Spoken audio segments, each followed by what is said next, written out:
Larissa, 8 ans, et Rosette, 7 ans, sont deux bonnes amies qui vivent au Burundi, un beau pays d'Afrique de l'Est. Larissa et sa famille sont adventistes. Un jour, tandis que les fillettes jouaient ensemble, la mère de Larissa appela sa fille pour qu'elle vienne au culte de famille.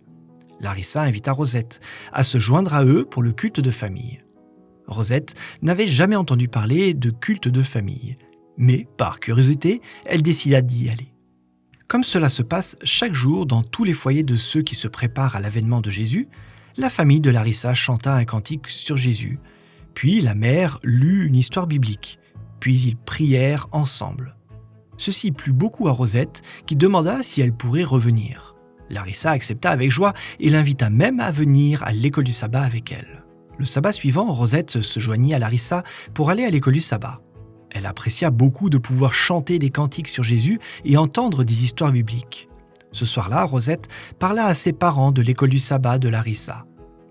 Au bout d'un certain temps, Rosette invita aussi ses parents à venir à l'église avec elle.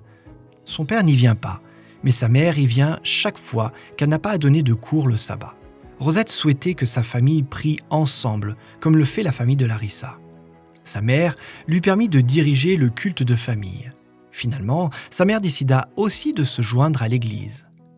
Rosette déborde de joie et continue à prier pour son père dans l'espoir que lui aussi voudra apprendre à connaître Jésus. Non seulement la fréquentation de l'école du sabbat et le culte de famille fournissent une éducation chrétienne aux enfants, mais ils contribuent aussi à l'unité de toute la famille en leur apprenant à chercher Dieu en premier. Bien utilisés, les deux peuvent même devenir un puissant outil missionnaire. Mais il existe d'autres manières d'aider les enfants à exercer et à fortifier leur confiance en Dieu.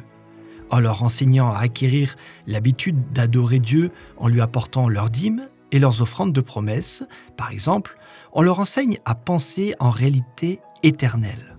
Et si leurs petits trésors sont investis dans le ciel, leur cœur y sera aussi, et ils apprendront à faire encore plus confiance à Dieu. Tandis que nous apportons notre dîme et notre offrande de promesses, puissions-nous mettre nos désirs à la dernière place et Dieu à la première.